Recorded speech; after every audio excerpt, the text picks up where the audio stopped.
مجھے معین طور پر پتہ ہے کہ میرے ایک سرگودے کے وڑائچ دوست تھے جو فرسٹ ایئر میں میرے ساتھ کلاس فیلو تھے. ان کو کچھ عرصہ میرے گھر پہ ہماری بیٹھک میں ہی، ہاسٹل میں جگہ نہیں تھی تو ہمیں اکٹھا رہنے کا موقع ملا. تو اس کے ذہن میں اور دل میں اس حسن سلوک کی بنیاد پر میری رسپیکٹ تھی. میں ایز اے دوست اس کی رسپیکٹ کرتا تھا، اور ہم اس طرح کسی اختلافی عقائد کے ان موضوعات کی طرف تو نہیں جاتے تھے. لیکن سامنے پڑی ہوئی چیزیں ہیں، سامنے آنے والے روزمرہ کے مسائل ہیں. وہ سرگودا سے ربوہ تک آتا تھا، ون سونی اس نے باتیں سنی ہوئی ہوتی تھی. انسان اپنے تجسس سے، اپنی کریاسٹی کی وجہ سے بات پوچھ لیتا ہے. مجھے ایک دن کہنے لگا کہ اے دسو قرآن کریم واقعی توڑا مختلف ہے. میں نے کہا اس کا جواب مجھ سے تو لینے کی ضرورت ہی نہیں ہے. وہ الماری پڑی ہے کتابوں والی، اس میں وہ جو قرآن کریم تمہاری کتابوں میں شامل تھا وہ بھی پڑھا ہے، اور جس کی میں تلاوت کرتا ہوں وہ دونوں نسخے سامنے ہی پڑے ہوئے تھے. میں نے کہا اس کا آسان طریقہ یہ ہے کہ آپ یہ میرے والا قرآن کریم ساتھ لے جاؤ جو یہاں ربوہ سے چھپا ہوا ہے، یا یہاں بیٹھ جاؤ اور بیٹھ کے آیت در آیت لفظاً لفظاً اس کو آپس میں تطبیق کر کے دیکھ لو. اس نے کافی ساری جگہوں سے دیکھا، تو زیادہ اس نے ظاہر پورے 30 سپارے تو اس طرح سے اس نے نہیں دیکھا، لیکن بہرحال اسے جنرلی دیکھتے دیکھتے آخر رینڈملی وہاں سے، یہاں سے، فلاں صفحے سے، فلاں صورت سے، فلاں آیت سے، شروع سے، آخر سے، تو تھوڑا سا کہتے ہیں بکواس کر دیں. مطلب یہ اس نے یہ کہہ کے وہ معاملہ وہیں رکھ دیا. پھر جب ربوہ کے پریس سے قرآن کریم چھپتے تھے، جس وقت تک یہ پریس اور یہ ادارے سیل اور بین نہیں ہوئے تھے، اس وقت تک ریگولر ایک رجسٹرڈ پروف ریڈر ہوا کرتا تھا جو اسی کیلیبر کا تھا جس کیلیبر کے تاج کمپنی یا دیگر کمپنیوں کے پاس، اور اس کی وہی کوالیفیکیشن ہوا کرتی تھی، اور آخر پہ اس کی طرف سے سند کے طور پر سٹیمپ ہوا کرتی تھی. قرآن کریم کے ہم نے وہ سارے نسخوں میں پڑھی ہوئی ہے. آپ جھوٹ بولتے رہے ہیں اکثریت کی بنیاد پر. آپ کو اکثریت زہر کی طرح لڑ گئی ہے، اور اس کو شیر مادر سمجھ کے آپ نے جھوٹ کو استعمال کیا ہے اور اپنی نسلوں کو اس کے فیڈر بھر بھر کے پلائے ہیں. اب جب ہم یہ بالکل سامنے کی سادہ سی باتیں کرتے ہیں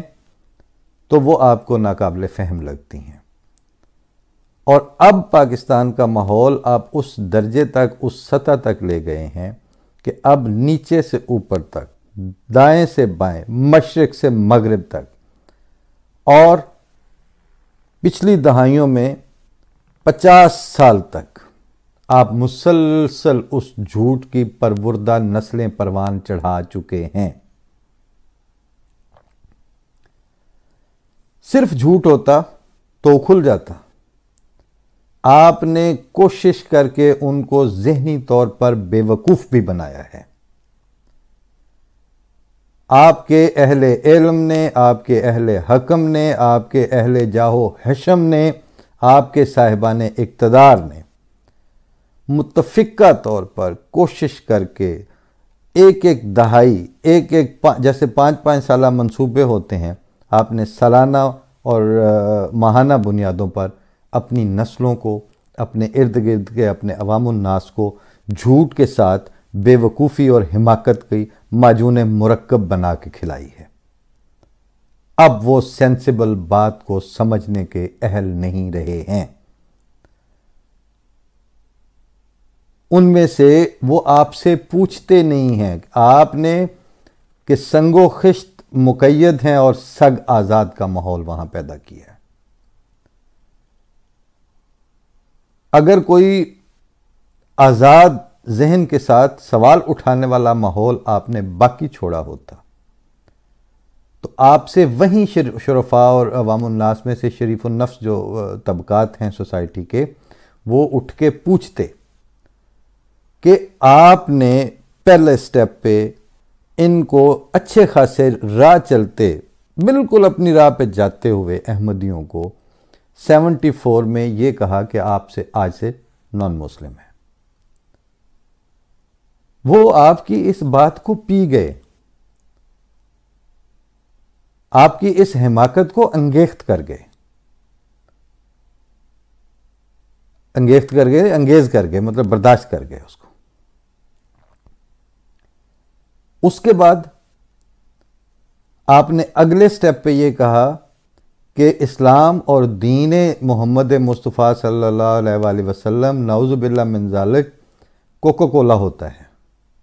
اور آپ نے کوکا کولا کے رجسٹرڈ ٹریڈ مارک کی سند لیتے ہوئے عدالتوں میں اس بات کو، سینئر موسٹ جسٹس لیول کے عدالت میں، آپ کے وہ جسٹس جو تھے جھانگی کے تھے غالباً، کوئی سیال صاحب، تو انہوں نے اس کو کوکا کولا کے ٹریڈ مارک سے تشبیہ دیتے ہوئے دین اور اسلام کو، اور کہا کہ یہ تو مسلمانوں کا ٹریڈ مارک ہے۔ یہ نہیں بتایا کہ مسلمان صرف پاکستان میں ہیں، باقی دنیا میں مسلمان نہیں ہیں۔ لا کی تو یہ ڈیفینیشن ہوتی ہے کہ لا نمبر 1 پازیٹیولی ڈیفائنڈ ہوتا ہے،